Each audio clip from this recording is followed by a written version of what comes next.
just briefly. A cooperative is defined as an autonomous association of persons united voluntarily to meet their social, economic, cultural needs and aspirations through a jointly owned and democratically controlled enterprise.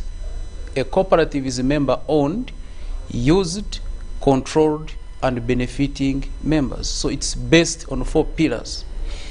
Globally, cooperatives started way back on the 14th of March, 1761, and this was in response to the Industrial Revolution, which was upcoming.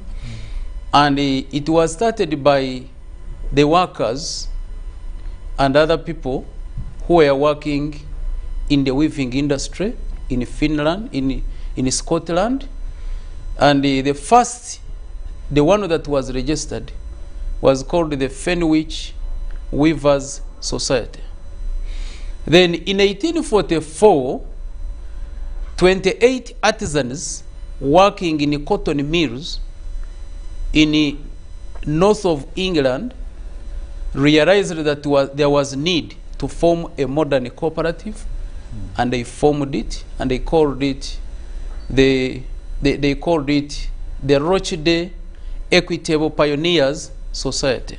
So this is the first modern one of 1844, but they had started way back on the 14th of March, 1761. And then in Uganda here, cooperative started in 1913 because of too much exploitation by the middlemen of Asian origin. And then, so the first cooperative here was Chinakuria. The Baganda know very well the meaning. Now, moderator, before we even come to when the cooperative started, I want to take you back to the Bible. You a Christian? I am a Christian. Very good. Now, and I want viewers to listen to this, because whenever you talk about cooperatives, people don't understand you. Cooperatives mean cooperation, working together, loving each other, having passion, the empathy, and ensuring that you really, together, we move to the next level. You remember in the book of Genesis, chapter 1, verse 26, I think, the creation of man. You remember God saying that let us make human beings in our own image and likeness. You remember that? Very good. Now that means he was not alone. He was with another team, meaning the cooperation was already there. He goes ahead. So in other words, cooperation is as old as creation. Very good. So he moves ahead and creates Adam. But he realizes Adam could not be alone. There was need for cooperation, because you can't work together. You can't succeed alone. So he says, no, let me get a helper. In fact, someone to work with Adam so that they can rule over this world. Then gets a person, a woman, directly from the rib, which is a principle in the cooperatives. It's a value which is equity and equitable. Meaning that he wanted to get someone from the rib so that there is that equality, equity and equality. And that's what he did. Complementarity. Very good. To work together, someone to work with you, that's cooperation. That is, at that time. We remember when we go to the book of Exodus, I think chapter 17, when Moses was taking the Israelites out of Egypt.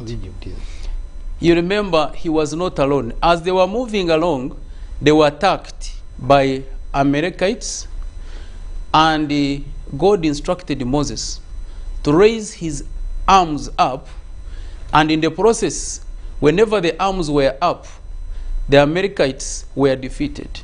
But as a human being, he got tired. And then the two people came, Hur and Aaron. They held his arms up. They even got a stone for him to sit, a rock. He sat. They held his arms up, and that was the end of the war. They defeated. So as they were doing that, 3 people now, that's Moses, Aaron, and Hur. Then Joshua was also busy the other side fighting. That means there is cooperation. Going forward, in the New Testament, you remember when Jesus came here, he realized that he could not succeed alone, and he recruited disciples, 12 of them. A team of 12. A team of 12 plus Jesus, the 13th one, they now defeated, and they were able to spread the gospel, which is there up to now. So you can realize, so the scenarios are many. That means, I want the viewers to listen to this.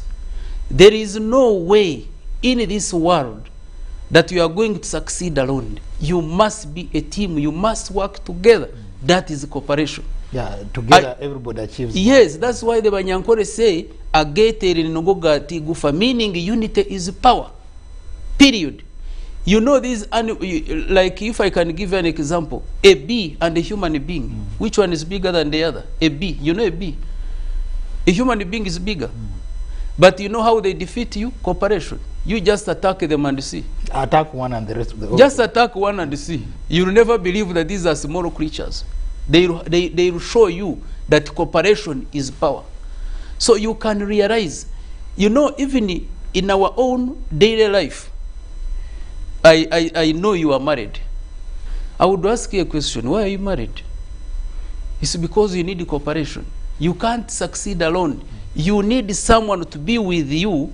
You work together as a team and you succeed. So that is cooperation. So cooperatives are based on cooperation, and internationally cooperatives are based on 7, they are called 7 international cooperative principles.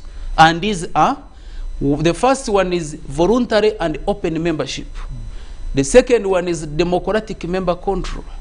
The third one is member economic participation. The other one is autonomy and independence. The fifth one is education, training and education. The sixth one is cooperation among cooperatives. And the seventh one is concern for community. Well, Mr. Ivan, I think our concentration will be on the fifth